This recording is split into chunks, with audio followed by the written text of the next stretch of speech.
I hope this is working. Hold on. Okay. It's gonna be a weird one. I'm in my car. I woke up way too early. Couldn't sleep. It's been a while. Don't mind the hair. It's early. I haven't slept. Pretty tired.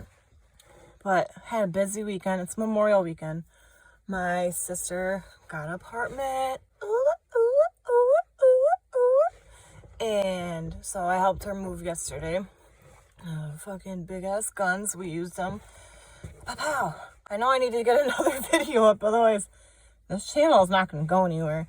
And I know I said last time that I was going to try to do one where maybe people knew more about it, and I don't think this is the one. Wow. This is a story about a man who was an inspiration to a lot of people, got a lot of people into the rhythm and blues, rock and roll. I mean, you gotta think Clapton, Keith Richards, Led Zeppelin. They all mentioned this dude as being like their inspiration to get into rock and roll and learning, blues guitar, which is hard. I can't even attempt to try it. It's just not my thing. But so this story is about a man, like I said, who's inspiration to so many people. His name, well, hold on, I'm not going to tell you his name yet. So it's more about his legend than anything, and was the very first member of what's known today as the 27 Club. And if you don't know what the 27 Club is, it's a name for a group of really talented musicians, artists, who all mysteriously died at the age of 27. I'm pretty sure this man is the very first one. All right, so his name's Robert Johnson. If you haven't heard of him, you can look him up on YouTube. I watched quite a few documentary, music docs, kind of things like that about him. His whole legend is, people that knew him said he could not play a lick of guitar. It sounded so bad. People just really didn't appreciate how bad he was. And then he disappeared for a year or so, a couple years. And then when he came back, people said his skills were just insane. All of a sudden, this man could play better than his mentors. So really weird. What happened is, I guess they said, he went to a crossroads and he sold his soul to the devil. Fetch me their souls. Yep.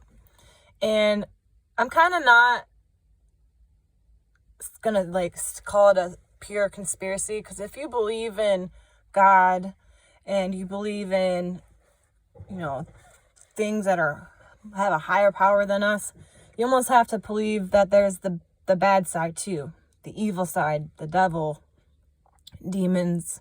We're not going to get the answer out of this video, whether he sold his soul to the devil or not, but I can at least tell you the story of Robert Johnson. That's who we're doing the story about. His name is Robert Johnson.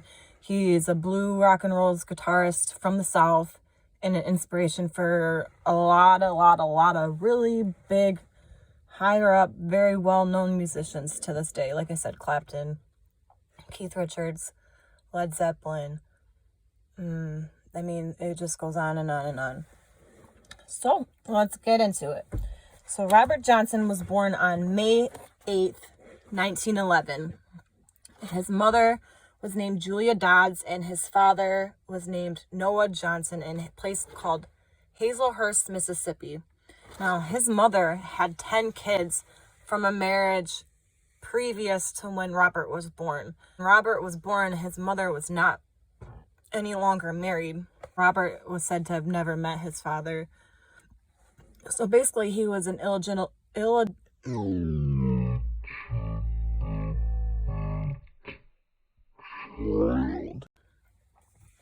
And It had to have been hard. I mean, even just being called an why can't I say that? Illegitimate, fuck it.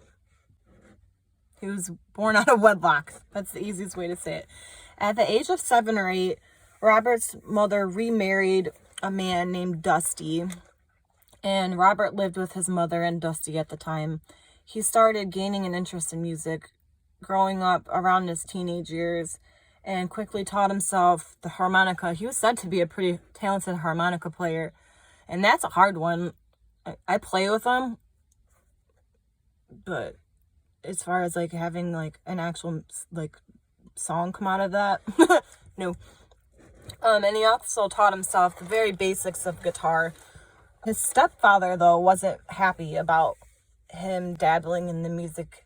He wanted him to work on the plantations, have some help, you know, on the farm.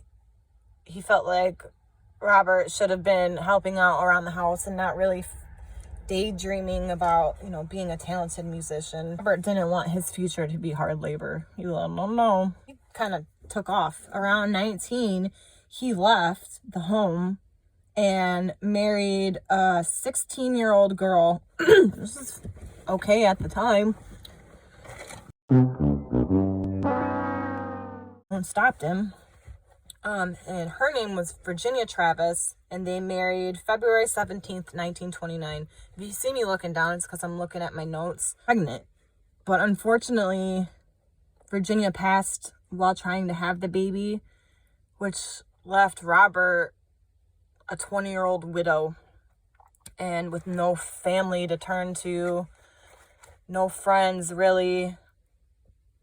He was kind of left with the notion that he only really had music left. That's all he had, so he was going to put all of his efforts into it, but he sucked.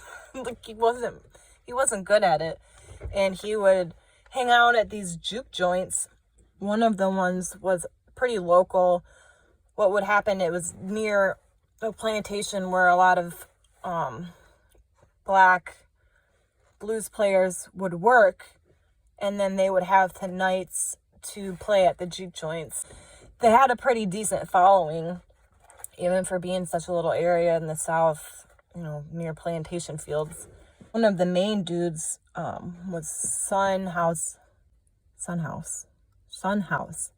and he was said to be Robert Johnson's mentor, and he would play at the juke joints, and Robert would watch in awe of, you know, these men playing this great blues guitar, and he wanted that, and he would beg them to like let him play on stage with them, and they were like, he's not that good. And you know, they would go on breaks and Robert would go up there and play, and then they would notice that very quickly people were basically running out of the door saying, you know, who's letting that boy play all that racket in there? He's driving us nuts, giving people headaches. And then they would leave. So I mean, he wasn't good. He made noise. There's a pretty decent interview with Son House talking about Robert Johnson, and he basically said he was just making noise and irritating the people. Maybe I can try to put that in here. I'll try. I don't know. My last video, I feel like I could have gotten in trouble for some copyright stuff because I don't know how to do it. But I think YouTube had my back and put some stuff in my description, so that helps. So yeah, they would let him play on his breaks, and they said that he sucked.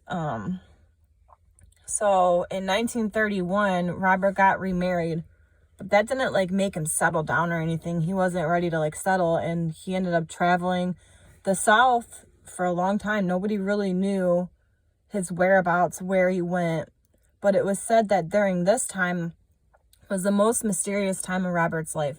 Now, mind you, Robert's life wasn't very well documented. This is over 100 years ago, between when he was born and when he got famous.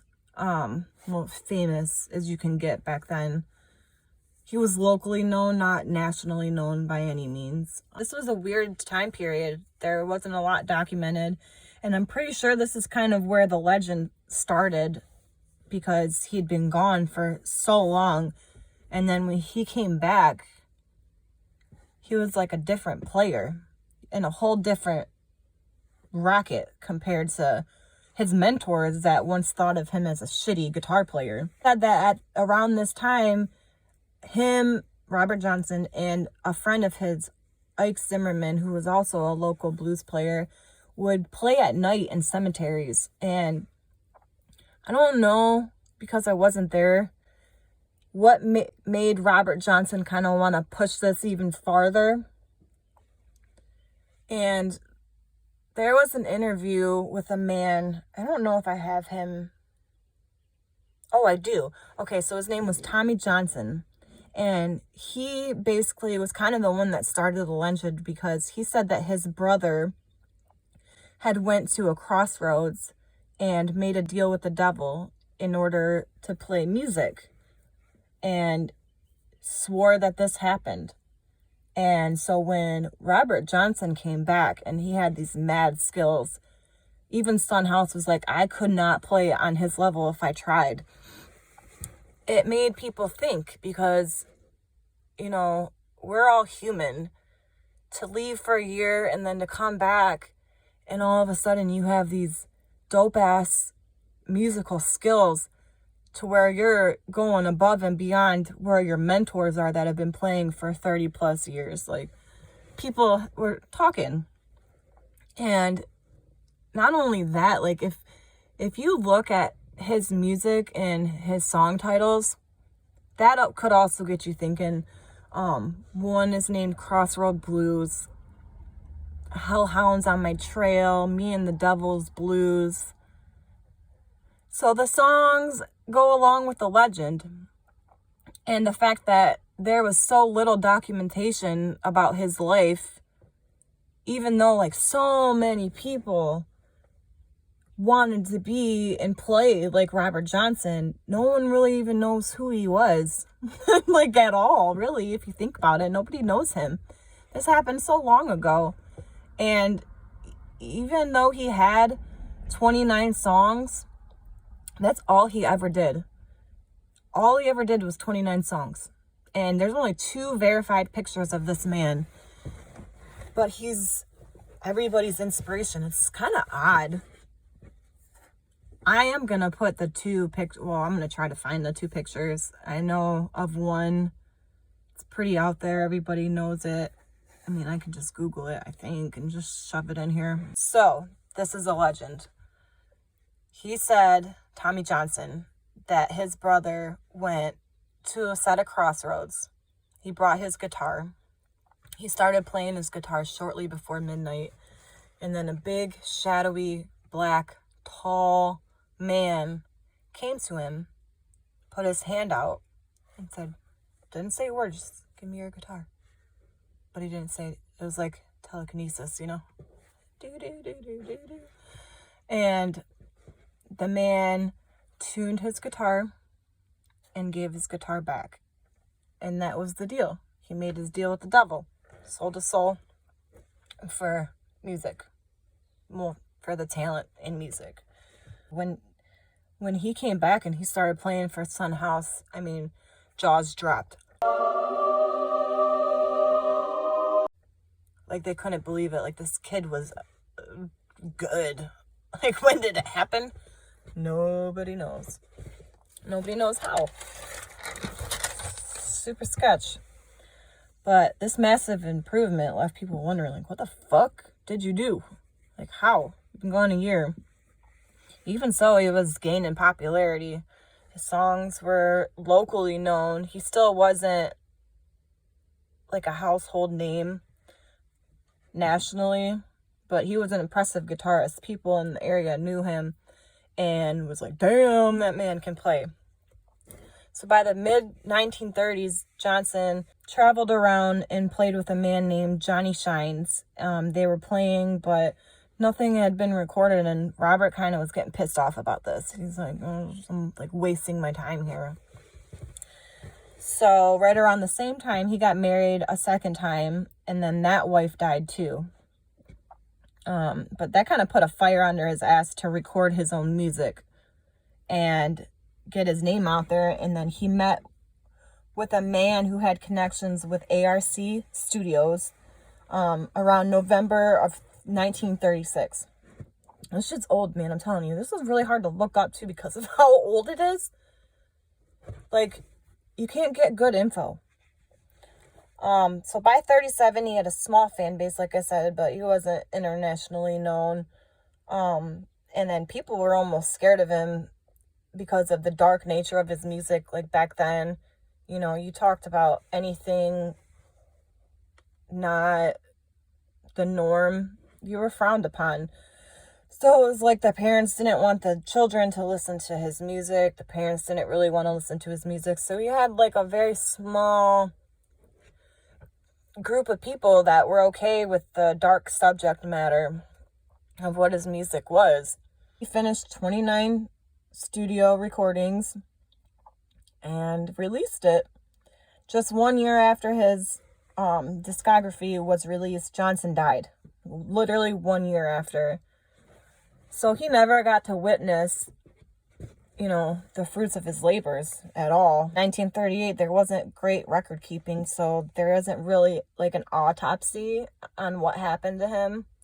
That's all in the air. Even to this day, no one really knows his cause of death. There is a death certificate, but it's so poor and so hard to read, you can't even really see what the cause of death was. His cause of death is up in the air. Nobody knows. But when Robert would play at Jukes and started getting attention from the ladies, Son House kind of warned him, like, listen, even though they're saying they like you, you know, and they're patting you on the back and they're giving you attention, they probably belong to somebody else.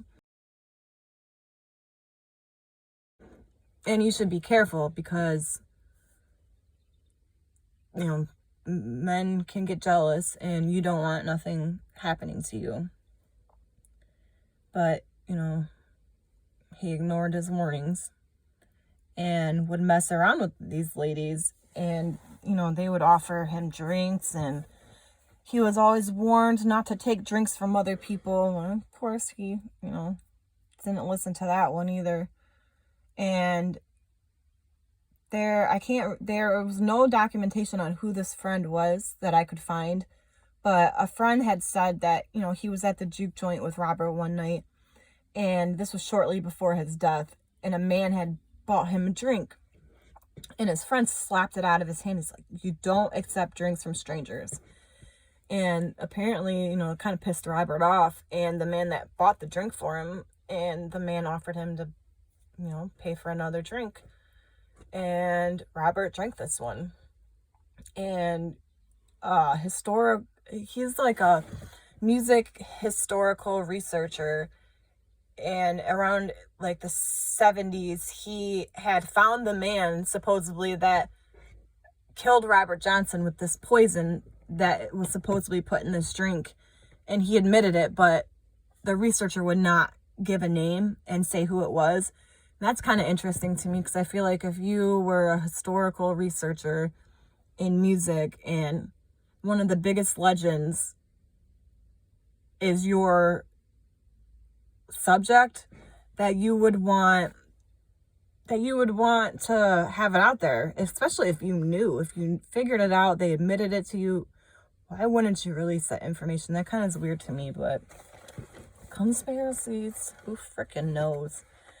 So that was one of the theories, that this man had bought Robert a drink and poisoned him.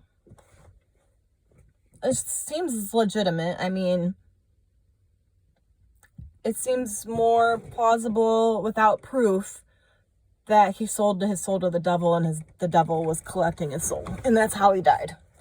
So at least a poison way, it's like a pretty decent explanation of what happened. But then there's some people that said they saw Johnson, you know, in the days before he passed, and he was acting erratically. He was walking on his hands and knees, like bent backwards, like that creepy bitch and that creepy dude from America's Got Talent. I don't know if you ever see it. And she crawls backwards onto the stage. I'm about to shit my pants when I seen that. So if you can imagine him, like a friend seeing Robert Johnson like that, you would think possession, and that's exactly what they thought. He said that his words made no sense, that he was bleeding from his fingertips, and he reeked, like smelled like death, and speaking a different language that no one has ever heard before. So you have that info, and that makes you think, well, fuck, he's possessed. Like, someone call an exorcism. Get this man some help, because what the fuck?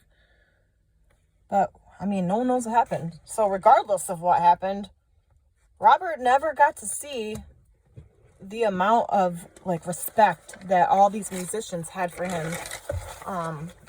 And he never gained the household recognition, at least while he was alive, that he wanted so badly, and it's so sad to me.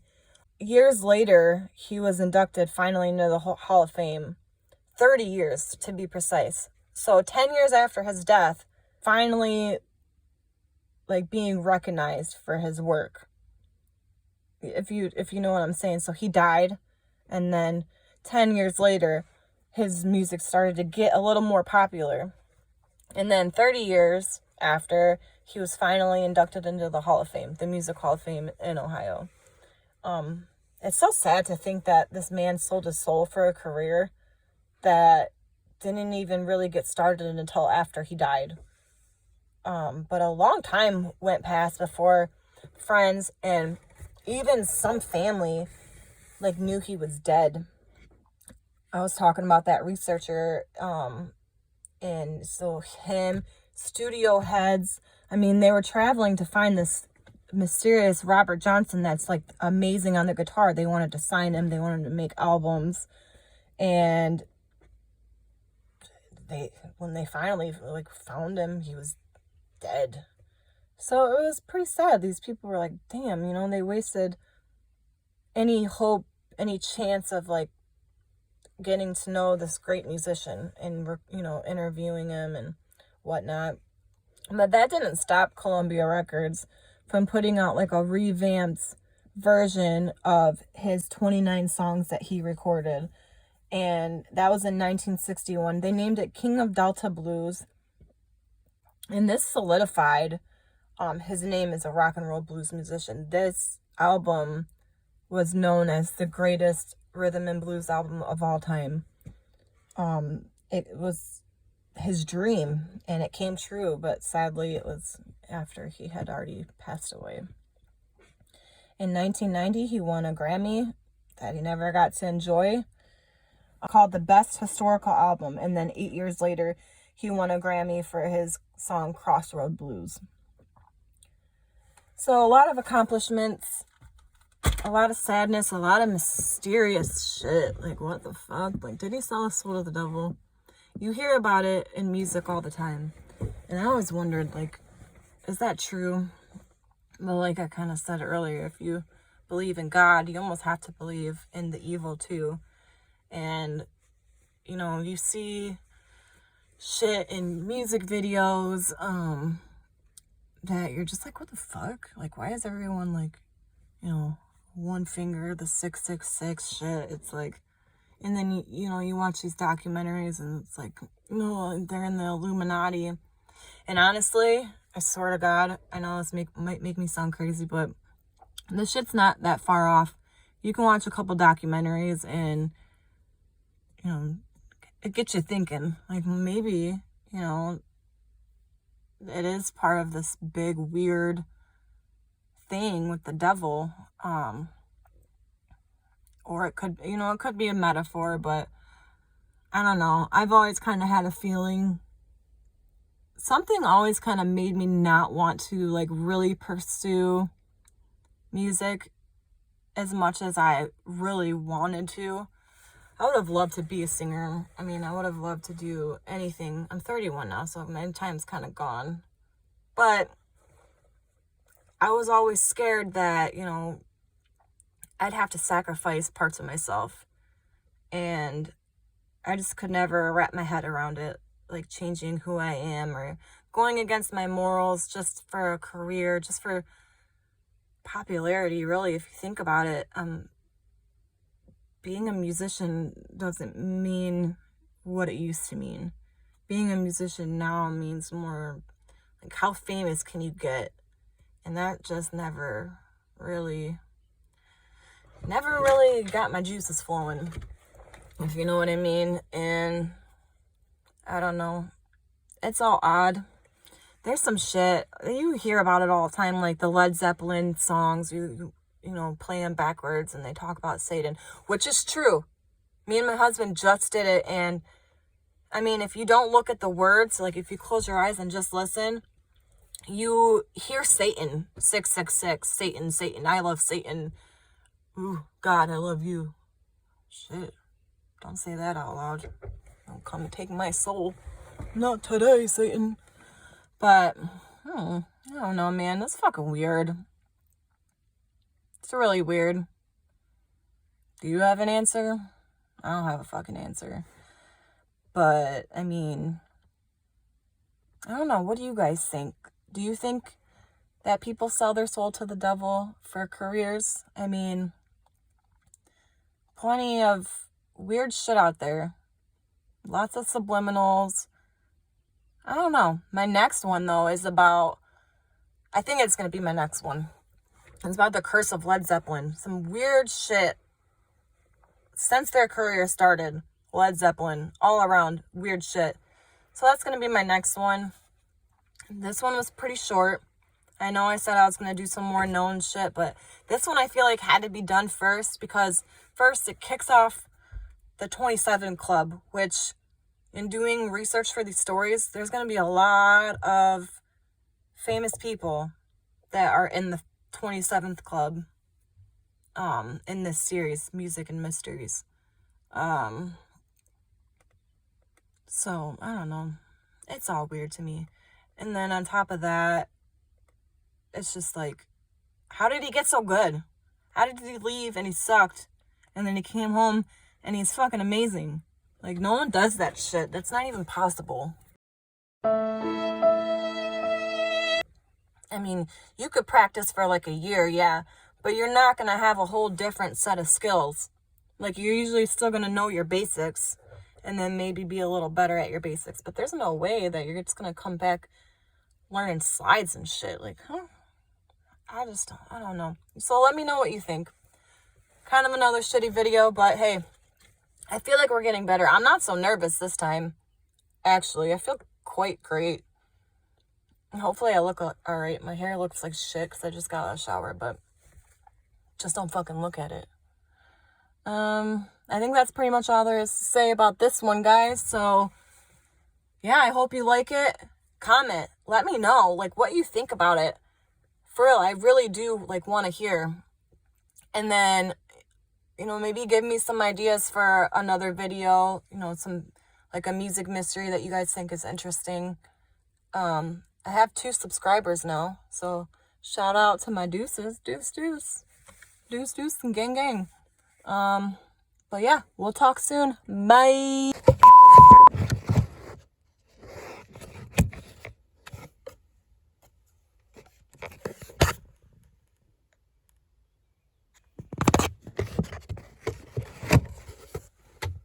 I don't know. Can you see me?